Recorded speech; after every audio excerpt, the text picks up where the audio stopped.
दोस्तों, आज के इस एक्सप्लेनर में हम हिंदुस्तान की सबसे बड़ी, सबसे मशहूर और सच कहूं तो सबसे नोटोरियस गैम्बलिंग सिंडिकेट के अंदर डाइव इन करने वाले हैं। आज हम इस एम्पायर की तारीख, इसके काम करने के तरीके और इसके मॉडर्न डिजिटल दौर तक के इर्तिका को समझेंगे। चलिए देखते हैं कि कैसे एक आम सी शुरुआत ने आगे चलकर एक ऐसी अंडरग्राउंड एम्पायर खड़ी कर दी जिसने कई दहाइयों तक करोड़ों लोगों को अपने जाल में उलझाए रखा।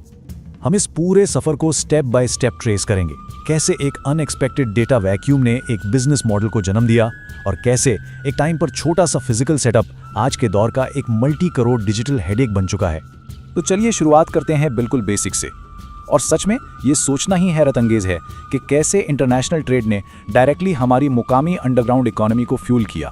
आज़ादी से पहले और उसके बाद के इब्तिदाई सालों की बात है। मुंबई के मिल वर्कर्स और ताजिर अंकड़ा जुगार नाम का एक गेम खेला करते थे। होता यह था कि न्यूयॉर्क कॉटन एक्सचेंज से टेलीप्रिंटर्स के जरिए कॉटन के ओपनिंग और क्लोजिंग रेट्स बॉम्बे आते थे और लोग इन्हीं इंटरनेशनल रेट्स पर बेट लगाते थे। दिन भर की सख्त मेहनत के बाद यही उनकी एक्स्ट्रा इनकम और थोड़े बहुत एंटरटेनमेंट का जरिया था। लेकिन फिर 1961 में एक ऐसी चीज़ हुई जिसने इस पूरे सिस्टम को उलट कर रख दिया। हुआ कुछ यूं कि 1961 में न्यूयॉर्क कॉटन एक्सचेंज ने इन रेट्स का ट्रांसमिशन अचानक से बंद कर दिया। अचानक पूरे मार्केट में एक डेटा वैक्यूम पैदा हो गया। अब बुकीज परेशान थे क्योंकि उनके पास बेटिंग के लिए कोई बेंचमार्क बचा ही नहीं था। सवाल ये था कि अब किस नंबर पर पैसे लगाए जाएंगे, और यही वो कैटलिस्ट था जिसने लोकल बुकीज को नए तरीके सोचने पर मजबूर किया और मॉडर्न मटका एम्पायर की बुनियाद रख दी। इस खाली जगह को भरने के लिए मार्केट में दो ऐसी फिगर सामने आई जिन्होंने ऑर्गेनाइज्ड गैम्बलिंग के तरीके को मुकम्मल तौर पर रीडिफाइन कर दिया। इन दोनों का तरीका एक दूसरे से बिल्कुल मुख्तलिफ था। सबसे पहले 1962 में कल्याणजी भगत ने वर्ली मटका शुरू किया। उनका सिस्टम हफ्ते के 7 दिन चलता था, जहां एक बड़े से मटके से 100 से 9 तक के नंबर्स की पर्चियां निकाली जाती थीं। मिनिमम बेट थी सिर्फ 1 रुपया, जो हर गरीब और मजदूर की पहुंच में था।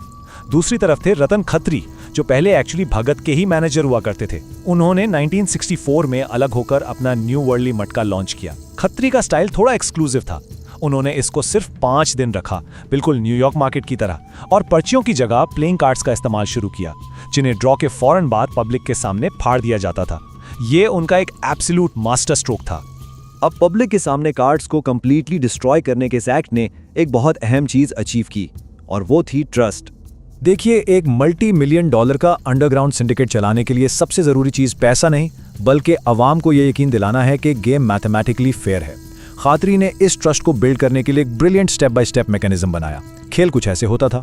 पब्लिक में से कोई भी आकर एक टोटली फ्रेश डेक से 3 कार्ड्स निकाल सकता था।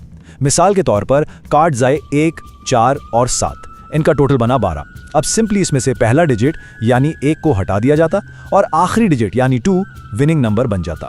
इस लेवल की ट्रांसपेरेंसी और हर ड्रॉ के बाद ताश की गड्डी को डिस्कार्ड करने के अमल ने लोगों में गहरा एतमाद पैदा किया।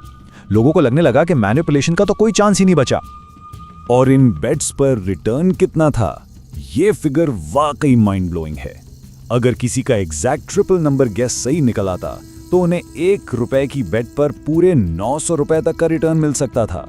इस क्रेजी प्रॉफिट मार्जिन ने वर्किंग क्लास को इस तरह अट्रैक्ट किया कि शहर की हर गली, हर नुक्कड़ पर मटका बुकीज के ऑफिसेस खुल गए।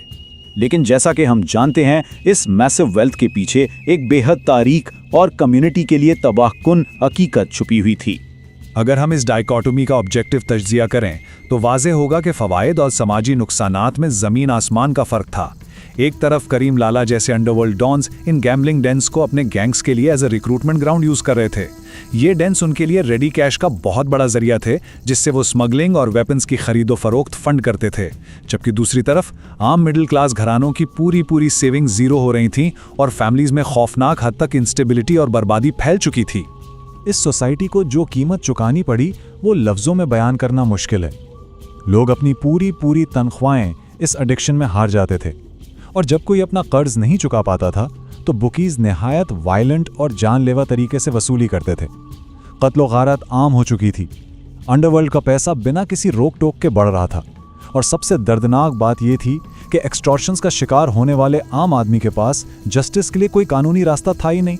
लेकिन सड़क पर छाई इस तबाही और वायलेंस के बावजूद अजीब बात यह थी कि मीडिया में एक बिल्कुल ही अलग कहानी चल रही थी। बॉलीवुड फिल्म्स और पॉपुलर मीडिया ने इन मटका किंग्स को एक बेहद ग्लैमरस और सैनिटाइज शक्ल में पेश किया। 1975 में आई बॉलीवुड की ब्लॉकबस्टर फिल्म धर्मात्मा इसकी परफेक्ट एग्जांपल है। ये एक्चुअली मटका किंग पर्सोना को ग्लैमराइज करती थी, जहां उन्हें एक रॉबिनहुड की तरह दिखाया गया, जो अमीरों से लेता है और गरीबों की मदद करता है। इस आर्टिफिशियल इमेज ने सिंडिकेट्स का बड़ा फायदा किया, क्योंकि इसकी वजह से पब्लिक का गुस्सा दबा रहा और उनको ऑपरेट करने के लिए एक अच्छी खासी कवर मिल गई। और अपने उरूज के दौर में यानी 1980s और 90s में इस नेटवर्क का स्केल इतना मैसिव हो गया था कि आप सोच भी नहीं सकते। इनका एस्टिमेटेड मंथली टर्नओवर लगभग 500 करोड़ रुपए तक जा पहुंचा था। और ये सिर्फ लोकल नहीं चल रहा था, मिडिल ईस्ट और यहां तक कि यूनाइटेड स्टेट्स से लोग डायरेक्टली फोन कॉल्स के जरिए अपनी बेट्स प्लेस कर रहे थे। लेकिन खैर, बबल तो बर्स्ट होना ही था। इनके स्ट्रक्चरल कोलैप्स का आगाज हुआ 1975 की इमरजेंसी के दौर में, जब क्रैकडाउन हुआ और खत्री को 19 महीने के लिए जेल जाना पड़ा। हालांकि धंधा फिर भी किसी न किसी तरह चलता रहा, पर असल फेटल ब्लो यानी आखिरी वार 1995 में हुआ, जब पुलिस की स्पेशलाइज्ड डिटेक्शन यूनिट्स ने वाज़े तौर पर देखा कि गैम्बलिंग का पैसा सीधा अंडरवर्ल्ड के पास जा रहा है, तो उन्होंने इनकाउंटर स्पेशलिस्ट की क़यादत में इन डेंस पर एक साथ मैसिव रेड्स शुरू कर दी। इस क्रैकडाउन का इम्पैक्ट नंबर्स में बिल्कुल वाज़े देखा जा सकता है। 1995 की रेड से पहले अकेला मुंबई में तकरीबन 2000 से ज्यादा एक्टिव बुकीज थे। इन ऑपरेशंस के फौरन बाद ये तादाद गिरकर सिर्फ 300 रह गई। पुलिस ने उनका पूरा फिजिकल इंफ्रास्ट्रक्चर, उनके फोन्स, रजिस्टर्स और डेंस मुकम्मल तौर पर डिसमेंटल कर दिए। एम्पायर का फिजिकल स्ट्रक्चर तो ताश के पत्तों की तरह बिखर गया, लेकिन क्या गैम्बलिंग की तलब खत्म हुई? हकीकत यह है कि इंसानी फितरत ने वक्त के साथ बस अपना तरीका बदल लिया है। पुराने दौर के वो फिजिकल डेंस जहां लोकल कम्युनिटी, फिजिकल पर्चियां और नकद कैश का इस्तेमाल होता था, आज कंप्लीटली गायब है। उनकी जगह ले लिया है मॉडर्न मोबाइल ऐप्स और वेबसाइट्स ने। आज की ये ऐप्स मुकम्मल एनोनिमिटी, ग्लोबल रीच और इंस्टेंट डिजिटल ट्रांजैक्शंस ऑफर करती हैं। अब बुकीज किसी सड़क के कोने पर खड़े नहीं होते, बल्कि इनविजिबल डिजिटल नेटवर्क्स के पीछे बैठकर ऑपरेट करते हैं। ऑल इस डिजिटल माइग्रेशन ने लॉ इन्फोर्समेंट के लिए एक नया और खतरनाक चैलेंज खड़ा कर दिया है। अभी हाल ही में गवर्नमेंट अथॉरिटीज को ऑनलाइन गेमिंग एक्ट का सहारा लेते हुए 8400 से ज्यादा ऐसी इलीगल ऑनलाइन गैम्बलिंग वेबसाइट्स को एग्रेसिवली ब्लॉक करना पड़ा है। ये दिखाता है कि प्रॉब्लम खत्म नहीं हुई, बल्कि और भी ज्यादा कॉम्प्लेक्स हो चुकी है। तो इस पूरे सफर को देखने के बाद हमारे सामने एक बड़ा सवाल आके खड़ा होता है। हमने देखा कि कैसे 1961 में सिर्फ एक कॉटन एक्सचेंज का ट्रांसमिशन बंद होने से इतनी बड़ी फिजिकल एम्पायर वजूद में आ गई थी। तो आज क्या सिर्फ वेबसाइट्स को ब्लॉक कर देना इस अंडरग्राउंड गैम्बलिंग कल्चर और इस डीप बिहेवियरल एडिक्शन को हमेशा के लिए उखाड़ सकेगा, या ये इकोनॉमी फिर से अपने लिए कोई नया रास्ता निकाल लेगी? ये एक ऐसी थॉट है जिस पर हमें डेफिनेटली गौर करना चाहिए। उम्मीद है इस एक्सप्लेनर ने इस टॉपिक को आपके सामने क्लियर और एंगेजिंग अंदाज में रखा होगा। मिलते हैं अगले तज्जिए में एक नई कहानी के साथ।